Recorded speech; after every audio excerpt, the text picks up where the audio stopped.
بسم اللہ الرحمن الرحیم نحمدہ ونصلی علی رسولہ الکریم۔ ماہ نبوت طلوع ہوا۔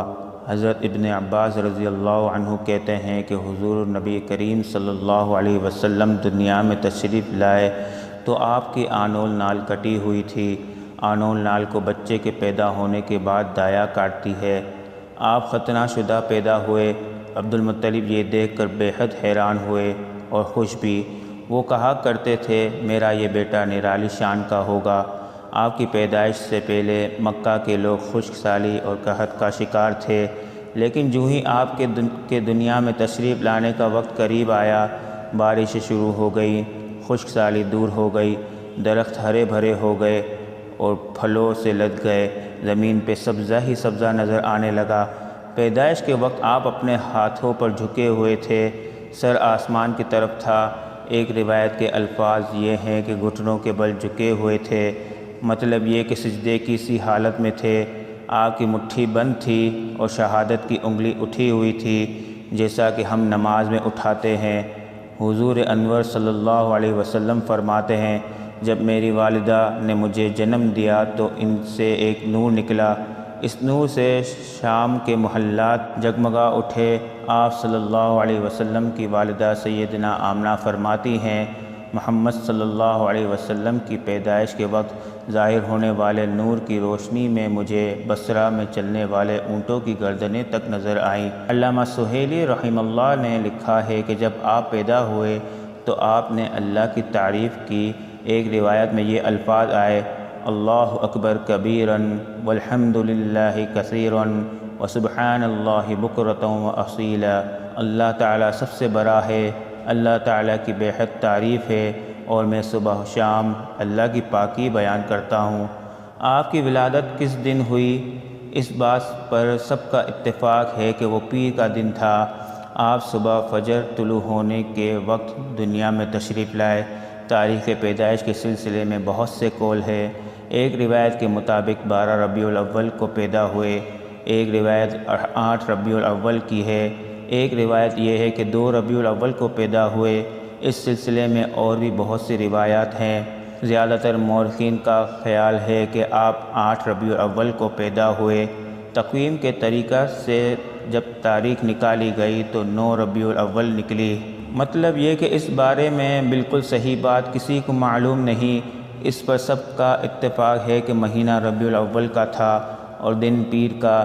یہ بھی کہا جاتا ہے کہ آپ کو پیر کے دن ہی نبوت ملی، پیر کے روز ہی آپ نے مدینہ منورہ کی طرف ہجرت فرمائی اور پیر کے روز ہی آپ کی وفات ہوئی۔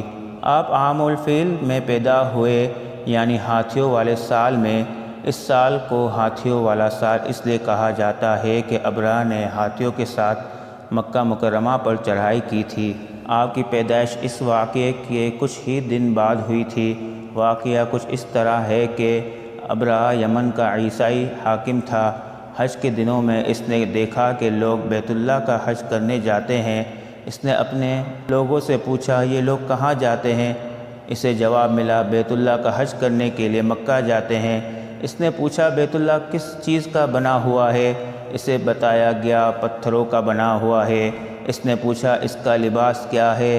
بتایا گیا ہمارے ہاں سے جو دھاری دار کپڑا جاتا ہے اس سے اس کی پوشاک تیار ہوتی ہے۔ ابرہہ عیسائی تھا۔ ساری بات سن کر اس نے کہا مسیح کی قسم میں تم لوگوں کے لیے اس سے اچھا گھر تعمیر کروں گا۔ اس طرح اس نے سرخ، سفید، زرد اور سیاہ پتھروں سے ایک گھر بنوایا، سونے اور چاندی سے اس کو سجایا، اس میں کئی دروازے رکھوائے، ان میں سونے کے پترے جڑوائے، ان کے درمیان میں جواہر لگوائے، اس مکان میں ایک بڑا سا یاقوت لگوایا، پردے لگوائے، وہاں خوشبوئیں سلگانے کا انتظام کیا۔ اس کی دیواروں پر اس قدر مشک ملا جاتا تھا کہ وہ سیاہ رنگ کی ہو گئی، یہاں تک کہ جواہر بھی نظر نہیں آتے تھے۔ پھر لوگوں سے کہا کہ اب تمہیں بیت اللہ کا حج کرنے کے لیے مکہ جانے کی ضرورت نہیں رہی، میں نے یہیں تمہارے لیے بیت اللہ بنوا دیا ہے، لہذا اب تم اس کا طواف کیا کرو۔ اس طرح کچھ قبائل کئی سال تک اس کا حج کرتے رہے، اس میں اعتکاف کرتے رہے، حج والے مناسک بھی یہیں ادا کرتے رہے۔ عرب کے ایک شخص نفیل خشمی سے یہ بات برداشت نہ ہو سکی۔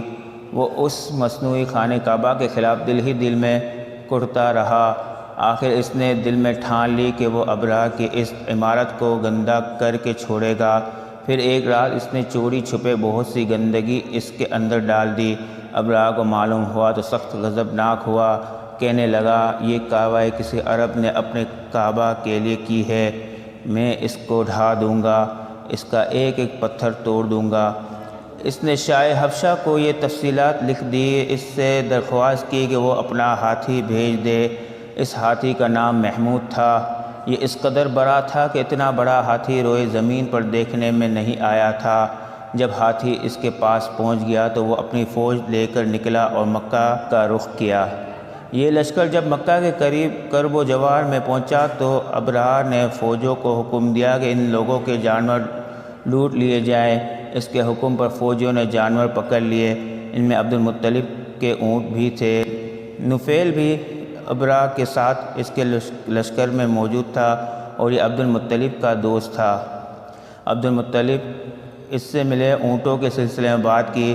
نفیل نے ابرہہ سے کہا قریش کا سردار عبد المطلب ملنا چاہتا ہے، یہ شخص تمام عرب کا سردار ہے، شرف اور بزرگی اسے حاصل ہے، لوگوں میں اس کا بہت اثر ہے، لوگوں کو اچھے اچھے گھوڑے دیتا ہے، انہیں عطیات دیتا ہے، کھانا کھلاتا ہے۔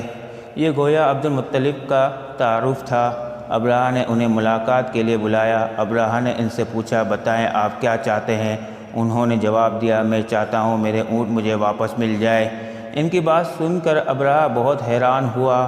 اس نے کہا مجھے تو بتایا گیا تھا آپ عرب کے سردار ہیں، بہت عزت اور بزرگی کے مالک ہیں، لیکن لگتا ہے مجھ سے غلط بیانی کی گئی ہے، کیونکہ میرا خیال تھا آپ مجھ سے بیت اللہ کے بارے میں بات کریں گے، جس کو میں گرانے آیا ہوں اور جس کے ساتھ آپ سب کی عزت وابستہ ہے، لیکن آپ نے اس کی تو سرے سے بات ہی نہیں کی اور اپنے اونٹوں کا رونا لے کر بیٹھ گئے، یہ کیا بات ہوئی؟